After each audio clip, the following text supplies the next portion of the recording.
आज बात करते हैं क्रिस्टोफर मार्लो के उस जबरदस्त नाटक की, डॉक्टर फॉस्टस। ये कहानी है एक ऐसी खतरनाक महत्वाकांक्षा की जिसने सदियों से देखने वालों के मन में डर भी पैदा किया है और उन्हें सोचने पर मजबूर भी किया है। सोचिए, ये शब्द कौन कह रहा होगा? ये जादू है, जादू जिसने मुझे मोहित कर लिया है। और इसे लिखा किसने होगा?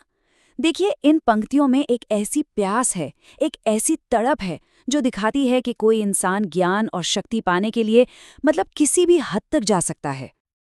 तो चलिए सफर शुरू करते हैं और इस कहानी की जड़ों तक पहुंचते हैं। इसकी शुरुआत होती है 16वीं सदी के जर्मनी से। अब यहाँ एक बहुत ही दिलचस्प बात है। देखिए, कहानी का फोकस कैसे बदला।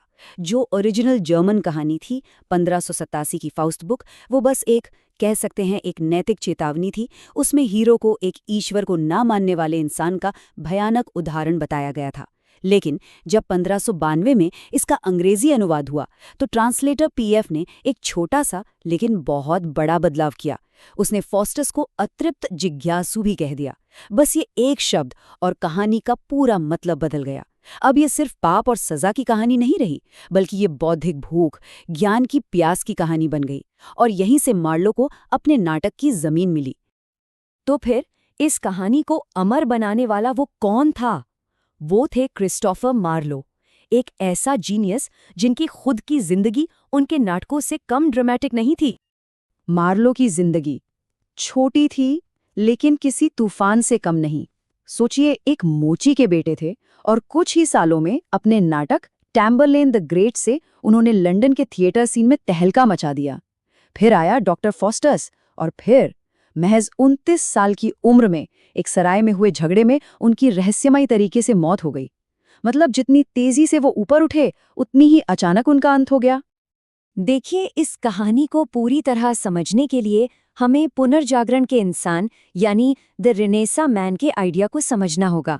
ये उस दौर का एक आदर्श था, एक ऐसा इंसान जिसके अंदर ज्ञान, शक्ति और अनुभव पाने की एक बेचैनी थी, एक ऐसी आग थी जो उसे पारंपरिक सीमाओं से आगे धकेलती थी।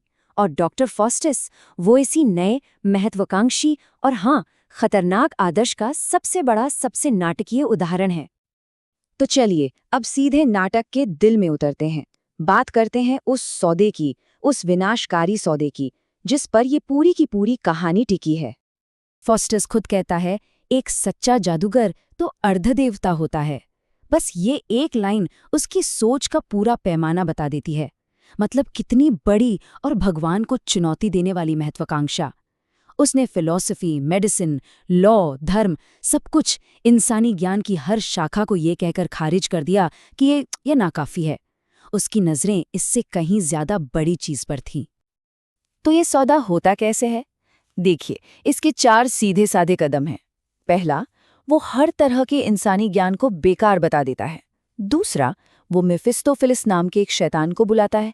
तीसरा, वो खून से एक समझौते पर दस्तखत करता है, अपनी आत्मा के बदले 24 साल की बेहिसाब ताकत। और चौथा, ये सबसे अहम है, वो उस ताकत का करता क्या है? क्या वो दुनिया बदल देता है? नहीं, वो अपनी ईश्वर जैसी ताकत को छोटे मोटे मजाक और लोगों का मनोरंजन करने में बर्बाद कर देता है। और यही इस सौदे की सबसे बड़ी, सबसे दुखद विडंबना है। और ये देखिए, उसकी आकांक्षाओं और असलियत में जमीन आसमान का फर्क। उसने सोचा था कि वो पूरे जर्मनी को पीतल की दीवारों से घेर देगा, भारत से सोना मंगवाएगा, बड़े बड़े राजकुमारों को हराएगा, दुनिया बदल देगा। और उसने किया क्या? पोप के साथ बचकाने मजाक किए, एक घोड़े के व्यापारी को ठगा और एक रानी के लिए बेमौसम अंगूर मंगवा दिए। सोचिए, अपनी आत्मा बेचकर मिली ताकत का ये इस्तेमाल, इससे ज्यादा खोखला सौदा और क्या हो सकता है? अब एक बड़ा सवाल उठता है, ये जो जादू है, ये जो डर और भव्यता है, इसे उस जमाने के शोरगुल वाले खुले थिएटर में मंच पर दिखाया कैसे गया होगा? आज की तरह स्पेशल इफेक्ट्स तो थे नहीं। पहले तो ये समझना जरूरी है कि उस समय का माहौल ही बड़ा अजीब था।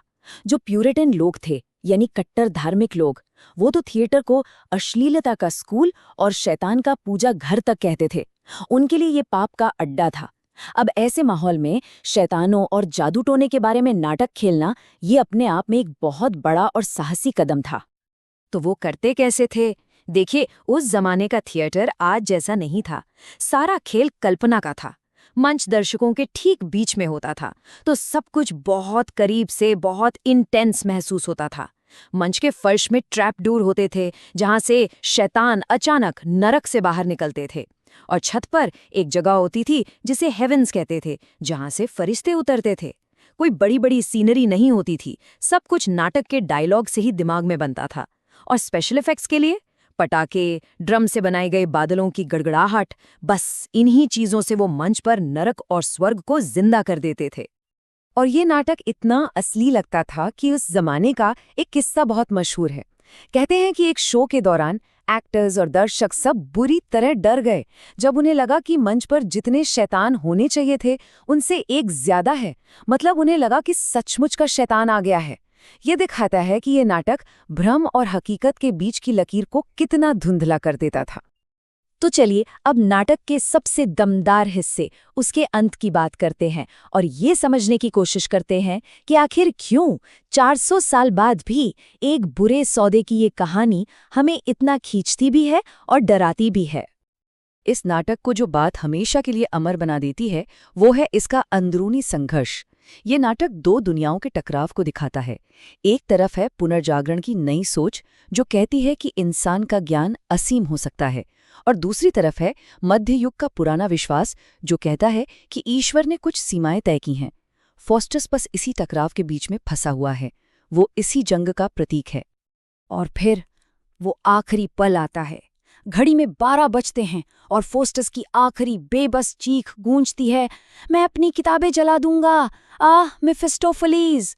उसी एक पल में उसे एहसास होता है कि उसका सारा ज्ञान, सारी शक्ति, सब कुछ नरक की सजा के सामने बिल्कुल बेकार है।